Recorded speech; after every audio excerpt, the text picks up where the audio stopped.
problemas,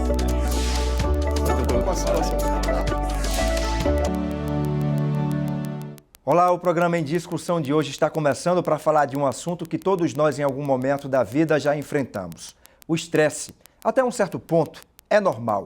Tem dia que a gente acorda com muitas tarefas na cabeça e isso acaba deixando a gente, de uma certa forma, mais impaciente, sabe? Mais estressado mesmo.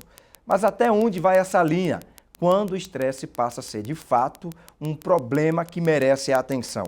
Para esse bate-papo, eu recebo aqui o psiquiatra Dr. Pablo Roig, a jornalista e escritora Carla Brandão, que escreveu um livro sobre essa temática, e a Luana Monteiro, que viveu esse problema na pele. Eu começo agradecendo a presença de todos vocês aqui para esse bate-papo agora de 1 hora. Doutor, como eu falei, né? O estresse está na rotina, principalmente de uma cidade como São Paulo, uma metrópole. Então, no dia a dia da gente, a gente já costuma ter um pouquinho de estresse mesmo, faz parte até do organismo do ser humano. Mas quando, de fato, passa a ser um problema? Seja bem-vindo. Muito obrigado, eu que agradeço vocês terem me recebido aqui e poder passar um pouco de informação. O estresse não é que é necessário, né? Nós temos já previsto uma resposta a determinados estímulos externos que chama a resposta de luta ou fuga, né? Então, se nós temos uma situação de risco, uma situação persecutória, a nossa tendência é lutar ou fugir. Para isso acontece uma série de situações na nossa biologia que nos preparam para podermos lutar ou fugir. Então temos contrações musculares, respiração para fazer hiperventilação, taquicardia para mandar mais sangue para os músculos. Isso é necessário, né? Então, por exemplo, se nós estamos guiando um carro, alguém breca atrás da gente, nós vamos ter todos essa resposta, né? Faz parte até da seleção natural mesmo do ser humano. Não, e nos coloca numa situação de estarmos mais alertas e sermos mais eficientes. Né? O problema é quando isso se prolonga. Tem algumas experiências que foram feitas com ratos, onde se estressa um rato. Como é que se estressa? Uma gaiola que tem um chão de metálico, se dá um choque não para machucar, mas para incomodar. E tem um botão que consegue desligar, o rato é treinado para desligar esse choque. Enquanto ele tem o botão, não tem problema nenhum, porque são situações de estresse controladas. Quando tiram o botão, a primeira reação do rato é ficar extremamente ansioso e depois ele se deprime, deita na gaiola e espera o choque vir, porque ele não tem mais controle sobre essa situação. Em estudos anatomopatológicos, onde se faz estudo, se vê o que aconteceu com o cérebro desse rato, se viu que as enzimas que estão ligadas ao bem-estar, que são serotonina, noradrenalina e dopamina, estão baixas. Então, o estresse prolongado, além de provocar ansiedade, também pode provocar depressão. Então, o importante do estresse é que ele esteja na medida certa. Quando sai da medida certa, aí que começa a aparecer a sintomatologia. Como eu falei, né, o estresse está no nosso dia a dia, na rotina, mas ele não pode ser uma rotina, né? Não. Existe essa diferença. Pois, digamos, a liberação de adrenalina e cortisol. O cortisol é justamente o neurotransmissor do estresse. O cortisol elevado provoca uma série de danos no nosso organismo, por isso ele tem que rapidamente ser reduzido. Se a gente mantém o cortisol durante muito tempo elevado, vamos ter uma série de problemas clínicos, físicos, além das alterações emocionais. E aí eu vou colocar aqui também na nossa conversa a Carla, que é jornalista, minha colega de profissão. Aliás, a gente está bem representado aqui, né? Tem a Carla e tem a Luana, que são jornalistas também. E você, Carla, você escreveu um livro que, de uma certa forma, acaba ajudando as pessoas que se encontram nessa situação, né? Seja bem-vinda. Muito obrigada, muito prazer. Que nossa discussão aqui possa ser útil para quem está nos assistindo. É o principal, né? É o principal. E diante do que ele falou, a minha experiência com outro olhar, diferentemente de um psiquiatra que estuda o cérebro de uma forma química, né? É exatamente a falta de equilíbrio. Se você consegue passar pela situação de estresse e você consegue ter mecanismos de você voltar para o seu equilíbrio com o controle da mente, que é o que eu estudo, que eu pratico, você consegue provavelmente se livrar desses estigmas de ficar... saber lidar com o alto e o baixo, né? Eu acho que essa que é a ferramenta para as pessoas hoje não sucumbirem ao estresse. Porque o estresse está aí para todo mundo. Nós vivemos em São Paulo, né? É trânsito, é desemprego, é problema de relacionamento. Dificilmente alguém chega do seu lado e fala, você está bem? Ah, tô ótima. Não conheço, difícil. Mesmo porque quem está ótimo não Sempre fala tem que está algo ótimo. para reclamar, né? Não, isso a verdade vira um é essa. hábito. E mesmo quem está ótimo tem vergonha de falar que está ótimo, né? Porque acha que é o único ótimo do mundo, então é melhor ficar quieto. Então, se você não controlar o seu alto e o seu baixo para você trazer para o equilíbrio a sua mente, vai sucumbir, obviamente, a um momento de ter que ir procurar um especialista. E aí, para ter todo esse controle, né, Carla? Para ter esse controle emocional, é preciso também uma dose de coragem. Tá aí o título do livro dela, que é Doe Coragem. Vou mostrar aqui para o pessoal de casa. Doe Coragem. Esse livro foi escrito quando? Esse livro foi escrito... Eu escrevi esse livro aos poucos. Eu sou colunista de 2 portais. E eu fiz um curso ano passado, onde eu fui estimulada a ter coragem. E aí, com isso, ao acabar o curso, eu liguei para minha irmã e falei... Eu quero escrever o livro. Bom, isso foi no dia 7 de setembro do ano passado, 2018. Eu lancei no dia 20 de novembro de 2018, em 2 meses, porque eu sou terrível. E eu procuro, na verdade, eu brinco muito com isso, porque eu procuro todos os dias fazer com que as pessoas resgatem essa ação do coração, que na verdade a coragem, que vem do latim, a coragem, a origem dessa palavra é uma ação do coração. E o coração é aquele que é a sua verdade, não o coração fofinho das redes sociais, não.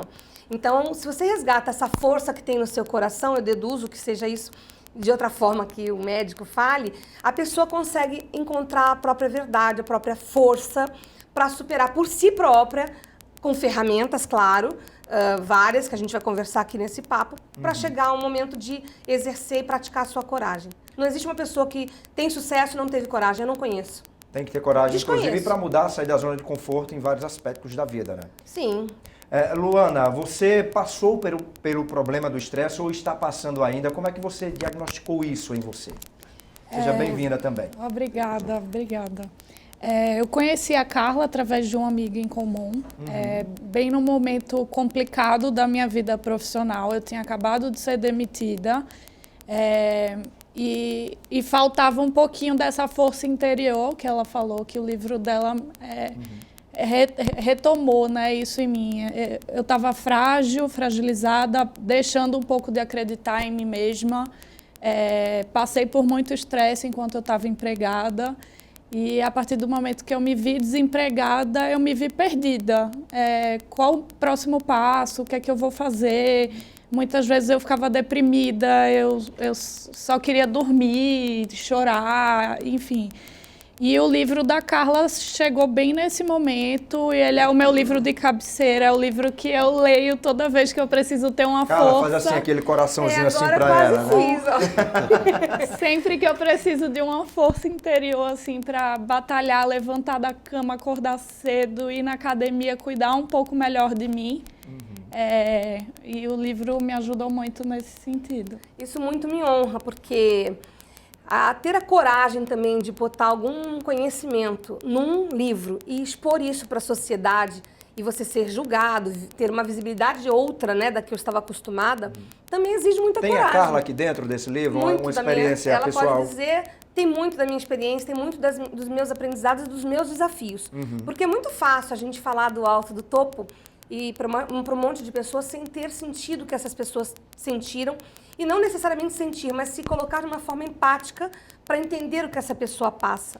Quando a gente se coloca no lugar do outro, a gente consegue entender o que ele está passando e consegue chegar no nível de consciência dessa pessoa. Senão, é como um pai para um filho que não explica as coisas, o filho passa pela vida rebelde, porque ele não entende, não há um diálogo que ele entenda.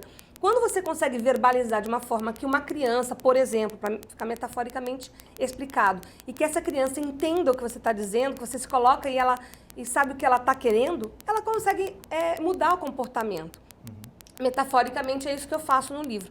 Através das minhas experiências, do que eu já vivi, do que eu conheci, do que eu estudei, eu procuro incentivar quem lê esse livro, e isso que me move, isso que eu tenho como propósito, isso que eu fico feliz, às vezes eu estou em casa, aconteceu com ela. Eu não a conheço muito, eu conheci há um mês, através de uma amiga, que levou e falou, eu quero um livro para dar para uma amiga que está passando por uma dificuldade. E era ela. E aí depois eu estou em casa à noite, sentada, no sofá, e eu começo a chorar, porque eu sou emotiva, eu falo...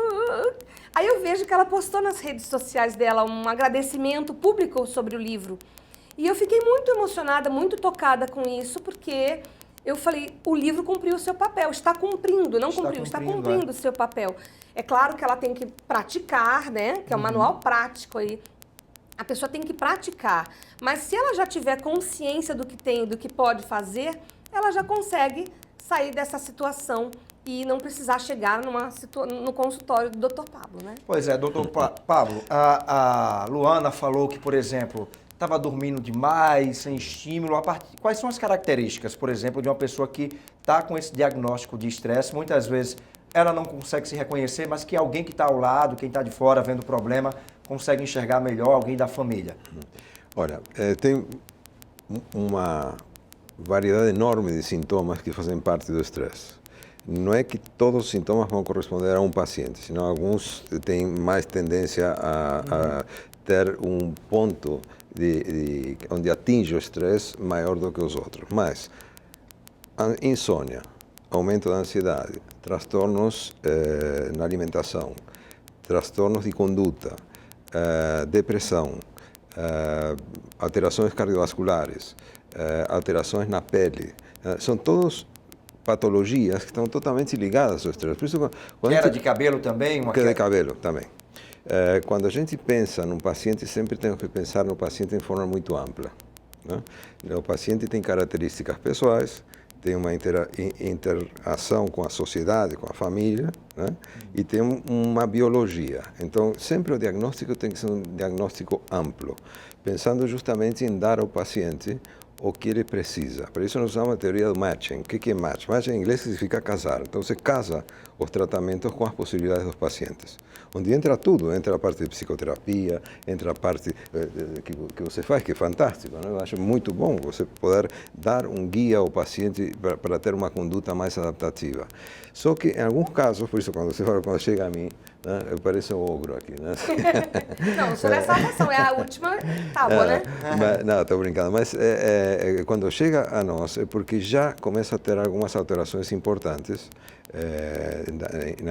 em qualquer uma das suas áreas. Às vezes nem chega ao psiquiatra, às vezes chega ao cardiologista, às vezes chega ao dermatologista. Pelo sintoma, não pelo que moveu, né? Mas nós temos que entender que são patologias que...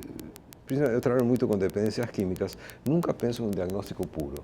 Sempre tem um diagnóstico ligado a outro diagnóstico. Holístico. Já há uma consequência, né? É um efeito dominó, na verdade. E você não sabe, porque é uma retroalimentação também da patologia. Né? Provoca uma coisa que provoca uma alteração e essa alteração provoca mais estresse. Então é uma bola de neve. Então tem que interromper essa bola de neve, isso que é importante. Né? Então, quando você pega equipes multidisciplinares que olham o paciente como um todo, então você tem melhores resultados. Né? Você vai ao dermatologista, vai resolver o seu eczema, mas não resolve a sua situação de estresse. Então, por isso tem que ser visto em forma ampla o paciente, tem que ser visto, inclusive, quando tem profissionais que se falam, que se comunicam, que interagem para poder ajudar aquele paciente, é muito melhor. Tem uma autora chamada Louise Hay. Ela é uma autora que eu também conheci há um tempo atrás, onde ela fala que toda doença tem um motivo anterior a ela, né? E geralmente tem um motivo, um gatilho. Então, por exemplo, se você tem um problema estomacal, você tem que retroceder e entender o que faz você ter esse problema aguçado a cada vez que você toca naquele momento na ferida. Então, se você entende de uma forma anterior a chegar no Dr. Pablo, ou se juntamente numa equipe multidisciplinar, com psicólogos e outros profissionais, você entende o que faz essa ferida ficar sendo cutucada, você ajuda no tratamento, porque você consegue entender a razão, né? Como enxaqueca, tem gente, para ficar mais fácil de entender, tem gente que quando come chocolate aciona a enxaqueca. Para quem tem... É isso que eu ia falar. Às vezes, por exemplo, o problema está na alimentação, né? Não, olha, tudo que provoque estimulação é contraindicado para a pessoa que tem estresse. Então, café, chocolate, drogas estimulantes nem se fala, né? São todos elementos, cigarro, né? Geralmente isso um dos sintomas do estresse é que a pessoa começa a beber mais e fumar mais. Em alguns casos usar drogas tanto legais como ilegais. Isso também faz parte do estresse. Tem uma pessoa que um dia me ligou, estava num velório, com uma crise de pânico horrorosa, mas ela tinha, durante o velório, tomado 20 cafés e fumado um maço de cigarros. Evidente, isso dispara a patologia. Isso que tem que tomar muito cuidado. E fazer Ou seja, tem gente que acha que ali, porque eu já escuto o contrário, né? Eu estou fumando um cigarro porque eu estou estressado. Mas, na verdade, está potencializando. Esse é o efeito chupeta. Mas o que acontece? Na verdade, ele está usando um estimulante. Olha só. E que induz a pessoa a ter uma crise. Esse é o problema. Então, cigarro... E eu vou ser bem irônica agora, não me levem a mal. Mas esse comportamento é um pouco da pessoa que prefere delegar a cura, a salvação dela para outra pessoa. Contratei um médico, ele que me resolve o problema. Ao invés de ela arregaçar os braços, as mangas, e controlar propriamente com pensamentos, com algumas ferramentas para ela poder controlar e ela fazer por si própria o exercício de casa, a tarefa de casa, para não sucumbir. Claro que quando chega num nível desse já não dá mais jeito, mas não sucumbir. E as pessoas têm mania de querer comprar pronto, né? Comprar a solução. E pouco querem fazer o trabalho de casa, de chegar... Não ler só, não é uma propaganda do meu livro, mas ler outros autores que nos ensinam coisas maravilhosas, como eu fiz quando eu estava há 10 anos numa situação difícil também, por uma perda, uma coisa que foi um gatilho para mim.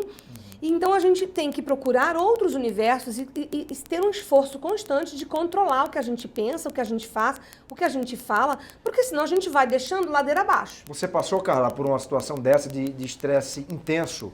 Eu acho que separação conjugal, para quem tem uma pessoa como eu, de personalidade forte, trabalhadora, com um filho pequeno, como muita gente passa, é uma situação de é uma perda, uma sensação de fracasso gigante. Você sai da curva, querendo ou não, né? Então é uma situação que realmente lhe deixa numa situação mais frágil, ou então você se fortalece diante daquilo. As pessoas têm duas escolhas, né? Sempre nós temos escolhas na vida e geralmente as escolhas são duas, né? Ou você faz ou você deixa de fazer. Então, quando eu vi que eu estava ladeira abaixo, deixando de fazer, de duas uma. Ou muita gente faz isso. Ou você se entrega e fala, alguém que me carregue. Quero nem saber. Ou você fala, não, eu não vou me entregar. Mas isso dá trabalho, Não foi fácil, não foi fácil. Então foram anos de reconstrução de uma Carla que está aqui hoje. Não é a Carla que estava lá há 10 anos atrás, né? Então, eu procuro nesses 10 anos, com tudo que eu aprendi e aprendo a cada dia, eu procuro ensinar para o meu filho. Eu tenho um sonho, uma vontade de ter uma escola um dia onde se ensine inteligência emocional. Porque você vai evitar que se cheguem muitas pessoas num estado tão grave nas mãos de um Dr. Pablo. Porque você vai ensinar a pessoa a controlar a sua forma de pensar. Se alguém está te olhando feio no canto, você já fala, não gosta de mim. Não é nada disso. E a gente já começa a criar um universo paralelo de coisas. Conspiração, como se, né? A gente se sabota, né? E começa a imaginar que a esposa chegou em casa e não deu boa noite, não beijou, e aconteceu alguma coisa. Aí já começa a achar que aconteceu isso, que foi aquilo, e aí já não cumprimenta direito, e quando você vê, vai dormir mal-humorado, os dois, um de bunda pro outro. Olha, essa questão do controle emocional que Carla está falando, sonhava que o filho dela pudesse estudar numa escola que trabalhasse isso, num século em que a gente está vivendo, o século da depressão. O Brasil, por exemplo, tem a segunda maior taxa de estresse do mundo, então é um assunto que ainda também gera muito tabu na sociedade, né, doutor? Sim, sem dúvida. Olha, nós estamos vivendo um momento social. Eu gostava sempre de pensar nas sociedades mais primitivas, né? No caçador-coletor. Era uma pessoa que não tinha muitos problemas, né? Tinha problema de, às vezes, não encontrar alimentação, mas quando encontravam, era uma vida extremamente simples e uma vida com pouca competição. Hoje em dia estamos vivendo sociedades extremamente competitivas, onde a produção é essencial, digamos, e é o valor colocado em primeiro lugar, a prioridade. Você tem que produzir. Se você não produzir, você é descartável. Eu até recomendo que se leia um livro que dá um pouco de medo, na verdade, do Harari, do Yuval Harari, que chama 21 Dicas para o século XXI. E você se assusta, porque aonde estamos entrando não temos a menor ideia.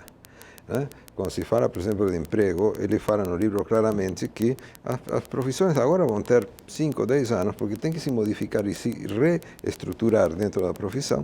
Então, quando a gente olha para isso, que nós não sabemos aonde vamos, isso dá uma sensação de ansiedade muito importante e que nos coloca numa sensação de estresse.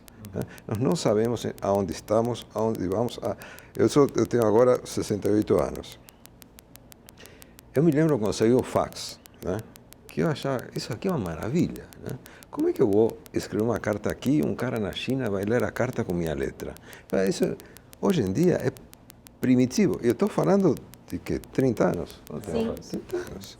Né? Hoje, um celular nosso, eu estava vendo outro dia um programa na Bandeirantes, casualmente, que estava falando sobre a chegada à Lua.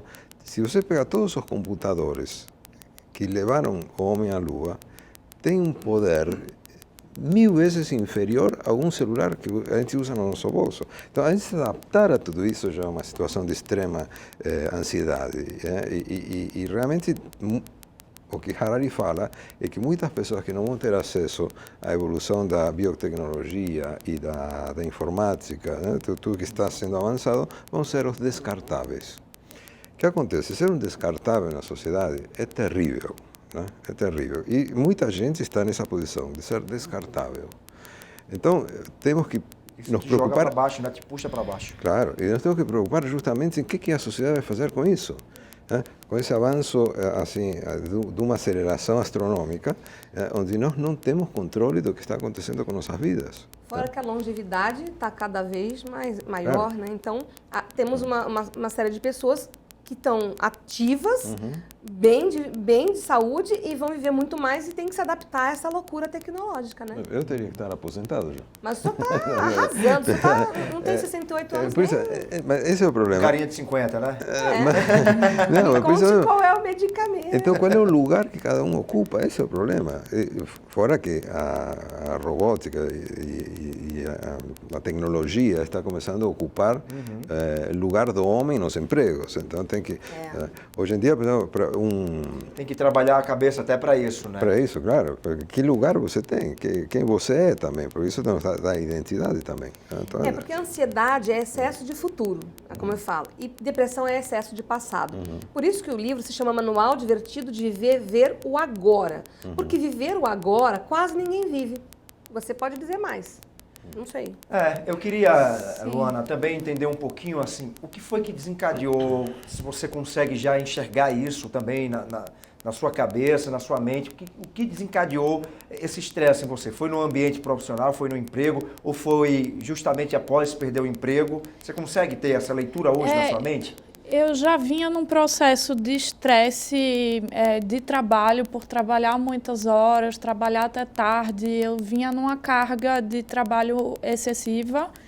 E a partir do momento que eu fiquei desempregada, eu me vi perdida. Você tem um pouco de consciência do que você pode fazer para mudar a sua própria realidade, mas eu não tinha força. E o livro me ajudou muito a ter essa força. Realmente ter ações no meu dia a dia que transformem o meu agora para no futuro eu me recolocar, eu voltar a me fortalecer, né, mentalmente, para enfrentar tudo isso. Você é de Recife, não é isso? Sou do Recife, moro em São Paulo há 7 anos. Há 7 anos. E você mora aqui sozinha? Eu divido apartamento com um amigo. Mas que eu falo longe da família, Longe né? da família. O fato de estar distante da minha zona de conforto, dos meus parentes, amigos mais próximos, acho que potencializa, né, um pouco essa tristeza do momento de estar desempregada e de me ver um pouco perdida. Eu nunca estive nessa situação desde que eu me mudei para São Paulo. E aí, às vezes, fica a dúvida, volto para o Recife, para perto das pessoas que são importantes para mim, continuo batalhando aqui para me recolocar. Mas a sua família sabe do problema. E como é que Sabe. foi a aceitação na família, Luana?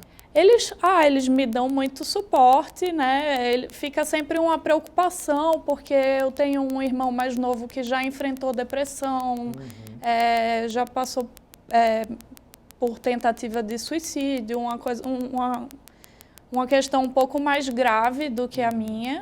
E E aí, como os pais estão distantes, né, tanto do meu irmão quanto de mim, eles ficam nessa preocupação, tentando se fazer presente, tentando me dar força que eu preciso para seguir adiante, né? E às vezes é bem isso, o tratamento também passa necessariamente por isso, né, doutor Pablo? Não é só a questão do medicamento. O suporte familiar é fundamental, seja para depressão, para ansiedade ou para o estresse. Olha, por isso, são patologias amplas, não pode-se pensar somente numa solução. Não é colocar um comprimido debaixo da língua e resolver o problema, né? Não é isso. O trabalho, a combinação de farmacologia com psicoterapia, com terapia familiar, etc., é muito mais eficiente que se pegarmos uma coisa só. Agora, claro que, como disse, a teoria do matching fala de casamento. A gente faz isso em medicina, primeiro, quando você toma um antibiótico, você faz um antibiograma. Para que serve o antibiograma? Para dizer, bom, esse antibiótico serve para essa bactéria. Né? Nós temos que fazer isso com a medicina como um todo. Temos que pensar o que serve para o paciente. Para isso tem que se pensar na possibilidade do tratamento, né? que ele pode oferecer ao paciente e que o paciente pode oferecer ao tratamento. Então, por isso sempre, quanto maior for a tua visão do paciente, mais eficiente vai ser o tratamento, sem dúvida nenhuma. E quando se trabalha com equipes multidisciplinares, onde se inclui tudo que possa ajudar esse paciente, a eficiência é extremamente boa. Tem uma pergunta para o Dr. Pablo, Fique à pessoal. vontade. É possível ajudar um paciente que não quer ser ajudado? Olha, hoje é a grande discussão. Eu trabalho com dependências químicas e se fala da internação involuntária. Né? O que acontece? Se você pensa, você tem que pensar no paciente. Um paciente usuário de crack, né? Que é uma pessoa que coloca como prioridade o crack sobre qualquer outra coisa, sobre família, dignidade, a sua pessoa, a seus filhos. Hoje em dia você quer, um pedófilo quer conseguir uma criança, vai na Cracolândia que eles vendem as crianças por uma pedra de crack. Crianças de 8 anos. Então, essas pessoas, por que são assim? Não porque são más pessoas, senão que adoeceram e com uma doença que tem características cerebrais muito importantes, né? Onde você deixa de funcionar como uma área do cérebro que aqui te leva à impulsividade e funciona como uma área do cérebro que, aliás, você funciona com a área da impulsividade e não funciona com a área que controla a impulsividade. Né? É o racional. Então, o córtex cerebral está seriamente danificado. Essa pessoa, como você vai dizer para ele, você quer se tratar? Não. Essa pessoa quer crack. Não, olha, um paciente me falou claramente, eu troco minha vida por 5 minutos do efeito do crack. E ele trocou várias vezes. Né? E ele fala isso de forma bem inconsciente mesmo, como o senhor está falando. Não é nada racional. Como que é possível, então, recuperar uma pessoa assim? Recuperando o córtex. E para isso tem que ter um bom período de abstinência. Então, nesse caso, você espera a voluntariedade? Não. E eu dou palestras aqui e fora do país, mostrando, o NIDA, que é o National Institute of Drug Abuse, né, que é o maior instituto de trabalho com drogas do mundo, nos Estados Unidos, eles têm tudo registrado por imagem. Olha como funciona o cérebro de uma pessoa com essas características, né? Onde a zona límbica está superativa e não tem córtex para controlar. Então, nesse caso, eu não tenho que esperar o paciente querer se tratar. Mas ele precisa de alguma ajuda, né? Porque se ele precisa ficar por um período de abstinência grande para esse córtex ser recuperado, ele não pode estar na rotina dele, porque ele vai sucumbir. Não, né? A prioridade é a droga. Ele vai sucumbir. Olha, ele vai sucumbir. A prioridade é conseguir droga. Eles trocam a vida pela droga. Olha, outro dia estava numa palestra onde um dos palestrantes era um dependente recuperado que falava que a droga não dá prazer. Eu falei, não, olha, o problema é que a droga dá muito prazer. E pelo fato de dar muito prazer, mas é um prazer imediato, é um prazer químico que não tem vivência por trás. Então, quando a pessoa consegue pensar, e aí precisa do córtex, né, que esse prazer é curto e o desprazer é imenso, né, aí então a pessoa começa a se recuperar. E essa metáfora é tão perfeita para as coisas ligadas ao dia a dia, de quem nem drogado com drogas ilícitas realmente é, mas para as coisas do dia a dia. Porque o que o senhor falou se encaixa perfeitamente. Porque se a gente também no dia a dia tiver consciência de que aquilo que a gente está fazendo vai levar a gente para o buraco, não em relação à droga, em relação a tudo, a gente não deveria fazer. Ele faz boas escolhas. Então, fazer boas escolhas, porque senão você vai sucumbir Também a não fazer o seu exercício físico para você mandar a sua endorfina, serotonina, comer bem, tudo que precisa ser feito, não sendo feito, você vai acabar sucumbindo e incorrendo de novo na sua leseira, né? Não há drogas, mas há uma vida que não tem muito sentido. É, ladeira abaixo, né? É. Olha, o programa Em Discussão vai para aquele intervalo, você sabe. Passa rapidinho, não sai daí que a gente volta já.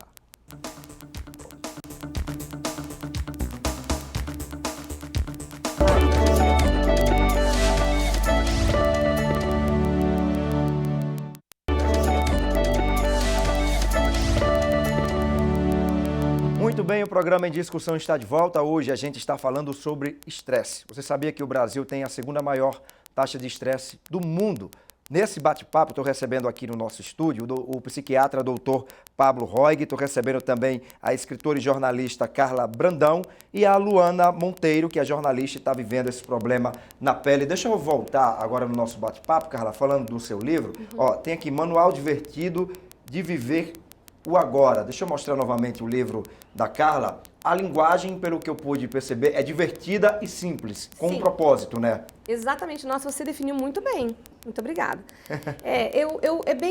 O que eu achei é isso. A gente tem que se aprofundar? Tem. Mas para atingir algumas pessoas de uma forma rápida, prática, como eu consegui sempre perceber com a Luana, a gente precisa falar o simples. Porque quando a gente chega no simples, eu falo que as coisas para a nossa vida ser melhor se encontram no simples. Nós que complicamos, né?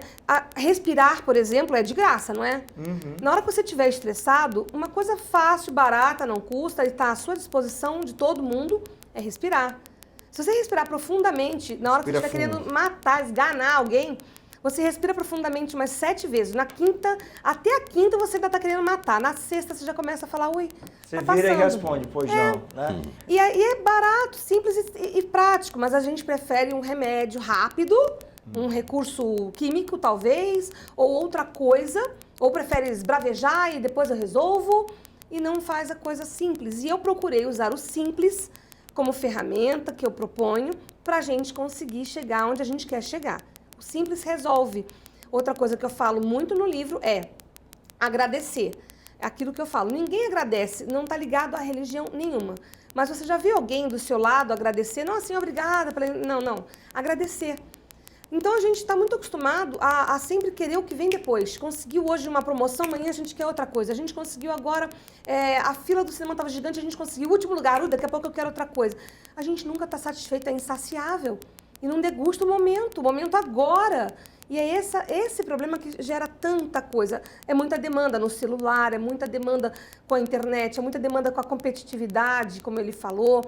E a gente está dando ouvidos para isso, e não está dando ouvidos para nós mesmos. E parece piegas falar disso, mas se não for encarado de uma forma simples, não vai ser ouvido e não vai ser solucionado de uma forma simples. Vai ter que ir para um nível mais hard, para um nível mais pesado. E aí eu quero até já colocar agora um tema que foi recente aqui, nessa questão, a gente estava falando de tecnologia, da era da comunicação, hoje a gente vive uma era da rede social. A gente teve o caso recente de uma blogueira que acabou tirando a própria vida, que ela viveu um problema real na vida, que ela foi deixada praticamente no altar, ela resolveu fazer um casamento sozinha, um casamento simbólico, e ela conseguiu, eu acredito assim, ela teve forças para encarar uma situação real, mas ela não teve forças para encarar um julgamento virtual e acabou tirando a própria vida. Então, hoje, o julgamento nas redes sociais também, de uma certa forma, potencializa esses problemas mentais, como estresse, como depressão, como a ansiedade, doutor? Olha, as redes sociais são uma coisa tão nova que ainda não se sabe exatamente o que ela provoca. Nós temos agora, por exemplo, estamos trabalhando muito com a adicção, a dependência de muitas pessoas às redes sociais, né? Então, a retirada do celular de um paciente que está internado na nossa clínica, não tem celular, às vezes é tremendamente traumático, porque eles, de alguma maneira, fazem parte e têm a sensação que estão num grupo de pertença. Qual é o problema? Eu, como disse, sou meio velhinho já, e não faço parte desse grupo que se maneja. Eu prefiro muito mais os contatos olho no olho, né? E para mim é muito difícil quando uma pessoa fala, eu tenho 600 amigos, na rede social. Ninguém tem 600 amigos, vamos ser claros. Então, eu acho que é uma forma de comunicação que ainda não sabemos qual é o alcance exato, preciso disso aí. Mas que a gente sabe que se ela não for bem trabalhada, ela traz o mal, né? Ela É isso traz, que eu de digo, fato, por isso. Mas nós temos, hoje em dia, tem uma série de pessoas que viraram dependentes disso aí, por mau uso das redes sociais. Então, tem que se pensar seriamente, digamos, aonde que nós estamos indo, né? O quanto, por exemplo, uma coisa que estava falando com pacientes mais jovens, né, que nós temos, e eles têm aqueles aplicativos de relacionamento, não sei mais. Eu falei, então acabou uma coisa que na minha época era muito gostosa, que era a paquera. Não tem mais paquera. As pessoas não se falam. Se falam através de... Eu vejo, às vezes, mesas de gente jantando, onde todo mundo está no celular e não se falam entre eles. Então, desde o meu ponto de vista, essa coisa de impersonalidade dos relacionamentos é uma coisa que temos que pensar. Eu não sou nem a favor nem contra, mas é importante pensar nisso aí, a ver que consequências isso tem. Isso vai ao encontro do que eu falei, né? Dá muito trabalho paquerar, né? Perto de você chegar e comprar lá o seu like, né? Então, esses amigos estão vinculados a uma coisa que a gente percebe que as pessoas imaginam, o que eu falei também anteriormente. Então, quando a gente imagina que tem vários amigos, ou quando a gente põe uma foto que não condiz com a realidade, mas ela gera várias... Agora também houve uma mudança recentemente numa rede social, junto com esse fato que você narrou, onde não serão mais contabilizadas as curtidas. E está todo mundo comentando. Todo mundo, mesmo as pessoas que são viciadas, como você falou, estão falando porque é bonito falar. Ai, achei ótimo. Não achou. No fundo, não achou. Não achou. Então, assim, vai gerar um desconforto, essa vulnerabilidade vai ser excelente para todo mundo, de uma forma compulsória, pensar realmente no que é valoroso para elas. Eu digo, por exemplo, que a gente dá algumas cartas e assina algumas cartas dando poder a outras pessoas. E eu fiz uma palestra ontem onde eu falei isso. A gente chega e fala assim, Maxwell, eu autorizo você a tirar meu bem-estar, a minha calma e a minha tranquilidade. Assinado Carla. É mais ou menos, eu dou vou no cartório, registro e você tem a autoridade para me desestabilizar. E a rede social nada mais é do que várias autorizações que você dá para que as pessoas tirem, ou se você se sinta valorizada por alguém que nem existe, como você falou. Você não tem 600 amigos. Você tem 6 amigos, se você tiver... Se você se dedicar... Já é muito. Já é muito. Não, eu trouxe o caso... Você tem que se dedicar, né? Eu trouxe e às vezes você finge ser uma pessoa que você não é exatamente aquilo, um mundo muito né? perfeito, né? Ninguém bota seus problemas na rede social. Ninguém vai lá e coloca seus problemas. Você só As pessoas estão lá... E para quem está num processo de depressão, muitas vezes, é isso que eu falo assim, se você não souber analisar muito bem a rede social, ela potencializa o caso do estresse, ou da depressão, ou da ansiedade. Quando você vê a vida do outro muito perfeitinha lá na rede social, e você começa a ver, poxa, minha vida tá, né? Olha como é que tá a minha vida e olha como é que tá a vida do fulano lá. Tá maravilhosa. No caso dessa menina, da blogueira, que eu trouxe aqui o caso, da Aline, que acabou cometendo um suicídio, ela foi muito julgada nas redes sociais e ela mesma se pronunciou horas antes de tirar a própria vida, né? Falando que, estão falando que eu tô querendo me promover através de um casamento. Não, ela não suportou o julgamento nas redes sociais. Nas redes sociais, isso pode gerar uma carga emocional muito grande na cabeça dela. Não sei se foi isso que ocasionou, a gente não pode afirmar, mas é um caminho que pode ter acontecido, né, doutor? De ter gerado um estresse muito agudo na cabeça dessa jovem. Quando você tem o like, né? Então, o like quer dizer o quê? Que você está sendo aceito. E se você não tem o like, quer dizer o quê? Que você não está sendo aceito. E onde passa justamente... Nós somos, mas também somos em relação aos outros. Os outros nos dão também uma sensação de quem nós somos. Através da estima dos outros, que se transforma em autoestima também. Então, nós quando nascemos, nós dependemos da estima dos nossos pais para termos autoestima. Então, se a gente passa a colocar isso numa rede social impessoal, fria, eu acho que tem um certo risco. Sim. É coisa para ser estudada, assim, porque existe inclusive vão surgir, né? Bauman já estuda isso, né? Falando da vida líquida, né? Que a gente agora tem a gente tem que se adaptar realmente a essa vulnerabilidade. Outra autora que eu estava falando com você, fora do ar, que é a Brené Brown. Ela fala sobre a vulnerabilidade. O quão ser vulnerável é rico, mas saber lidar com essa vulnerabilidade é muito melhor. Então, se a gente souber lidar com algumas intempéries da nossa vida de uma forma positiva, é fato que você em breve vai conseguir achar uma saída. Se você mergulhar num mundo dentro da sua cabeça de fracasso, de perder forças, naturalmente você vai afrouxar e vai dar essa autorização que eu falei para alguém cuidar da sua vida que não seja você. Eu associo isso de uma forma, não quero ser irresponsável, mas metafórica. Muito também quando você chega no momento da velhice, onde você não tem mais o poder que você tinha, no trabalho você não tem mais a atuação que você tinha, não tem mais a voz junto à família que você tinha de determinar coisas para os filhos. Muitas pessoas não sabem lidar com isso. E é quando acontecem alguns fatores químicos também que geram algumas doenças, né? Sim, sem dúvida, sem dúvida. Inclusive a depressão. O mal de Alzheimer também, né? Deduzo eu. Sim, claro.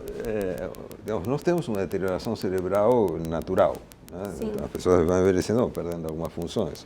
Mas tem alguns elementos ambientais que podem ajudar a que essa deterioração seja mais rápida. Condutas, uso de determinadas substâncias, porque às vezes se procura no uso das substâncias uma solução química. E a solução química nunca é boa quando não é controlada, especificamente colocada para uma problemática. Por exemplo, uma pessoa de depressão que não se medica está pedindo para viver uma vida miserável. Então, a medicação realmente consegue tirar um paciente de depressão. Mas o risco, estamos falando um pouco antes do programa, o risco quando as pessoas começam a procurar, sem uma orientação muito clara, soluções químicas e entram em verdadeiras armadilhas, onde depois para sair dessa solução química é muito difícil.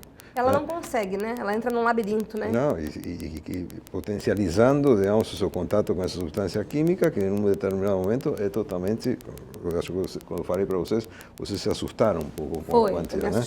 Então, nossa, uma pessoa que chega a tomar 80 comprimidos para dormir. Para dormir é algo que a gente não consegue imaginar, porque não está na nossa rotina, né Carla? Assim, e não tá, pelo menos no meu convívio social, não conheço ninguém que passa por isso. Ô Luana, deixa eu te perguntar uma coisa. Hoje, como é que está a sua vida? Você hoje está fazendo algum tipo de tratamento? Você usa algum medicamento para dormir? O seu problema não é com sono? Como é que está essa questão hoje? Está fazendo terapia? Eu vou começar a terapia na semana que vem. Já marquei para segunda-feira. Vou fazer uma terapia online com um terapeuta que mora no outro estado.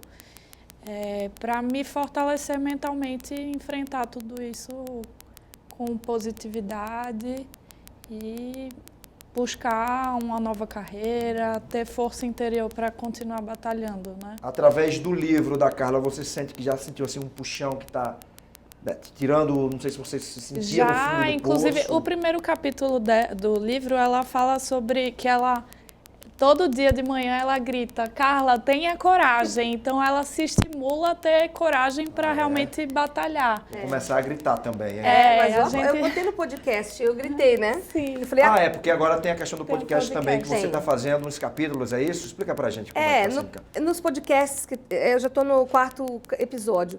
Alguns desses episódios, eles trazem narrativas de textos do livro, e o primeiro foi o Coragem, onde eu falo... Coragem, Carla! Eu falo para mim mesma, é isso que eu grito, assim, né, para as pessoas também terem.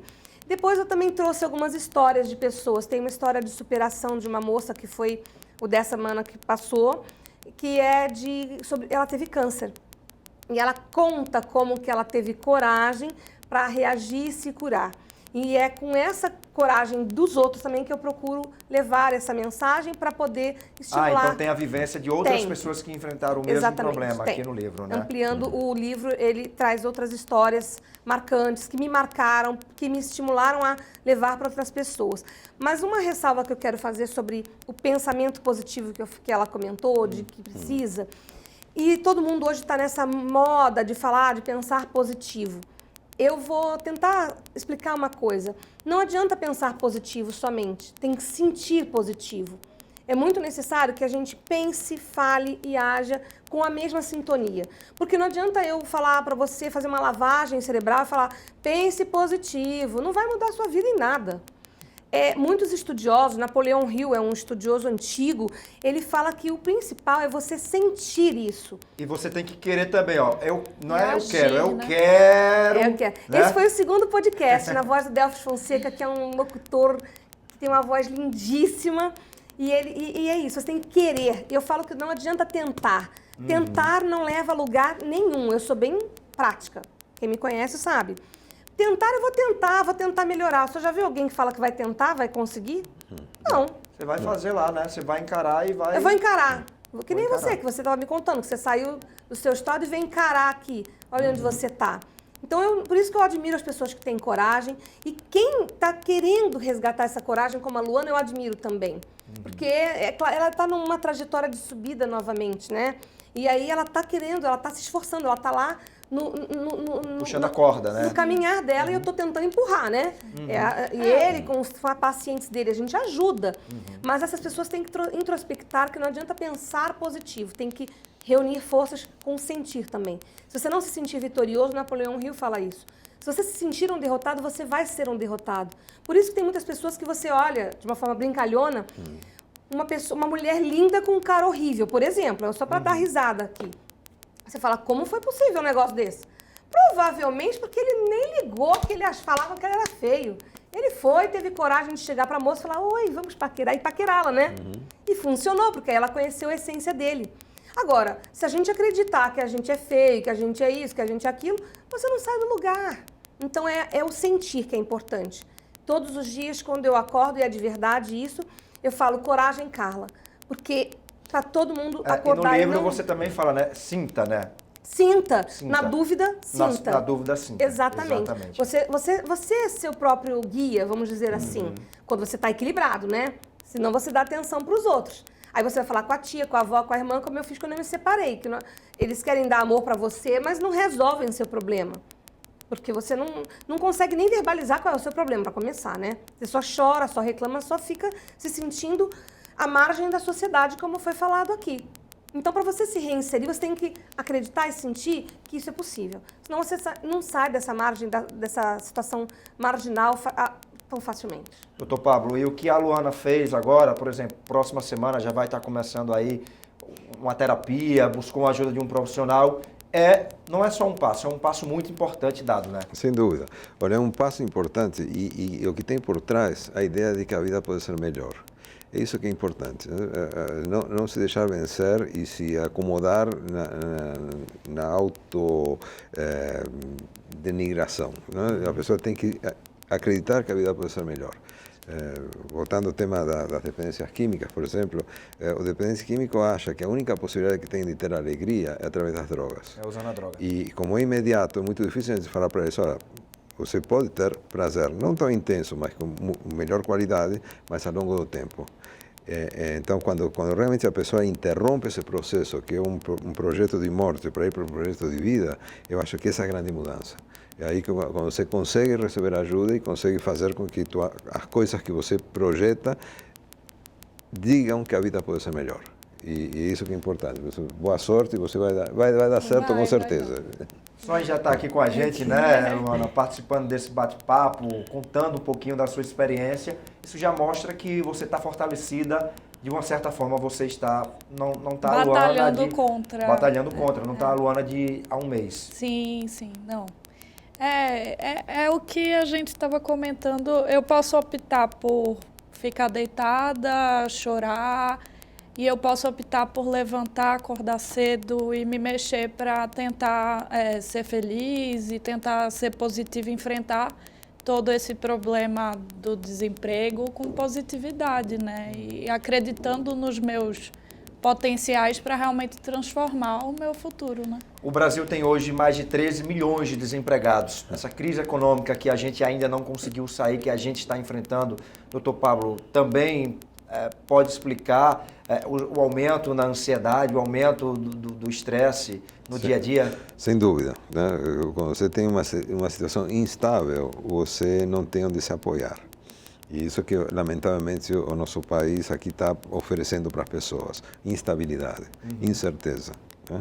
E isso cria ansiedade. Com ansiedade, estresse e aí por diante. E todas as patologias que vêm junto com isso. É muito difícil e, como eu falei, da empatia, quando a gente se coloca no lugar do outro, a gente consegue dizer alguma coisa que possa tocar esse outro, né? Então, assim, como eu procuro, não que eu seja perfeita, mas é uma busca constante através de estudos, de algumas coisas que eu pratico, é fácil falar, todo mundo fala, é fácil falar. Mas uma coisa que é importante é você dizer para a pessoa assim, se reinvente. Como ele falou, que as coisas estão mudando e é necessário a gente pensar que há uma forma, vai ser diferente, o futuro vai ser diferente. Então, quando a gente fala para essa pessoa, pega ela pela mão e fala assim, vamos conversar. Eu recebo muitas demandas nas minhas redes sociais de pessoas contando a própria vida, largando o verbo e contando suas tristezas. Eu não consigo, nas redes sociais, pegar todo mundo na mão. Mas digo aqui, já que aqui tem muita gente ouvindo, que pegue o seu familiar, pegue o seu amigo, dê a mão para ele e fale assim, se você conseguir se acalmar, porque você não vai conseguir daqui a um mês estar empregado se você continuar assim. Vai estar pior. Fato. Então, se você conseguir se acalmar, você vai conseguir enxergar uma outra forma de atuar. Você pode não escrever, não pode atuar como o que ela atuava, fazendo alguma coisa que ela já fazia, mas pode fazer uma outra coisa.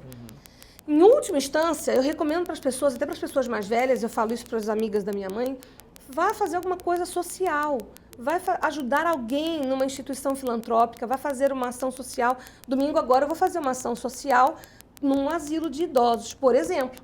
Porque você tem o contato com a realidade de outras pessoas.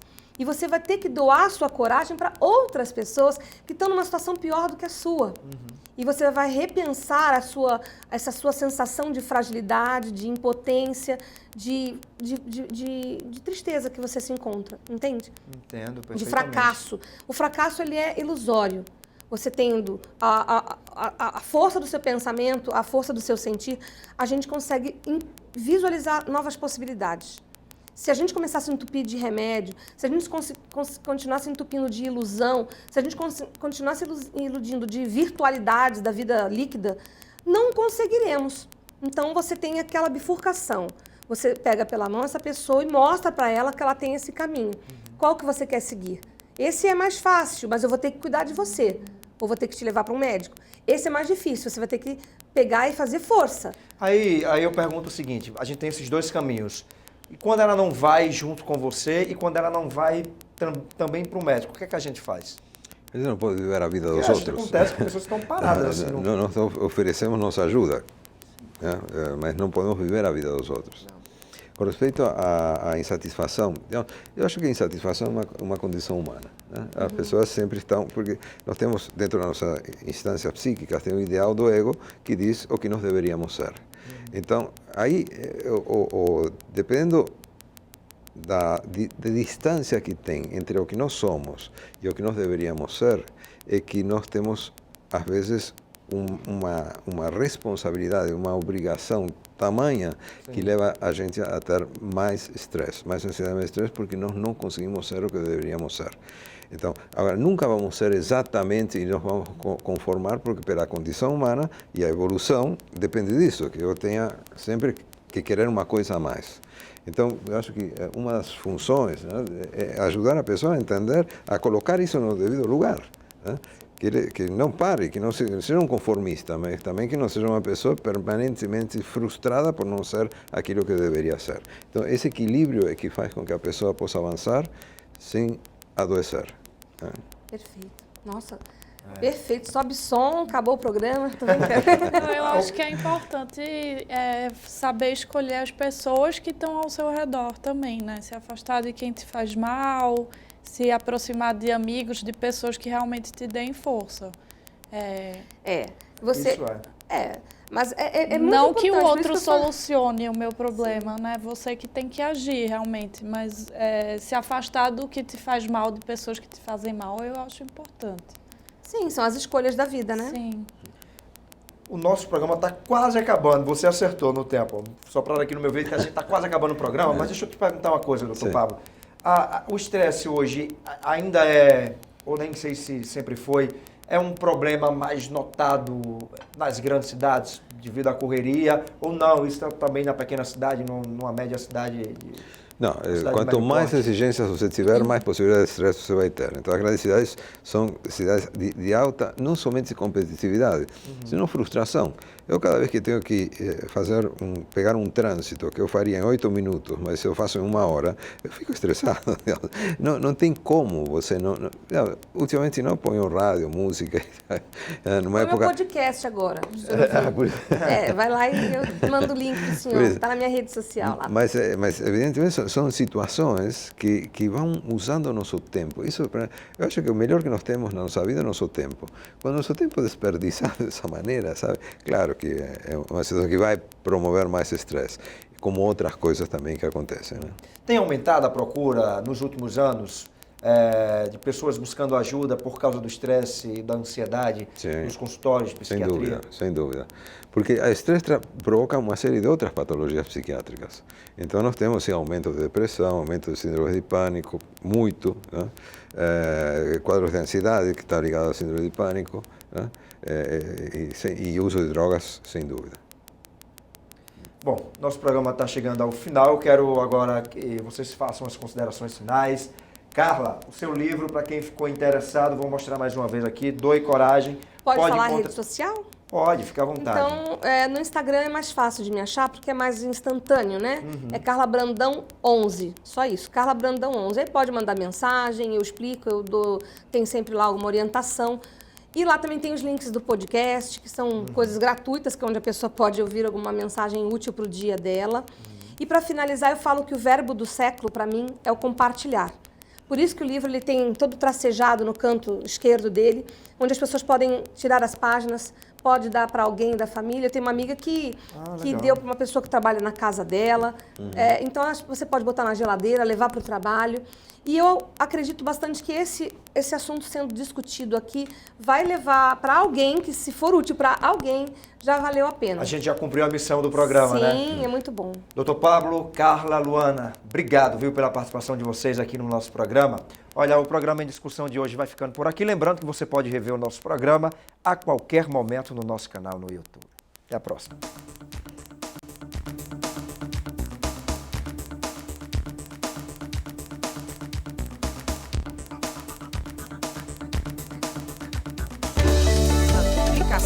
Vale a pena.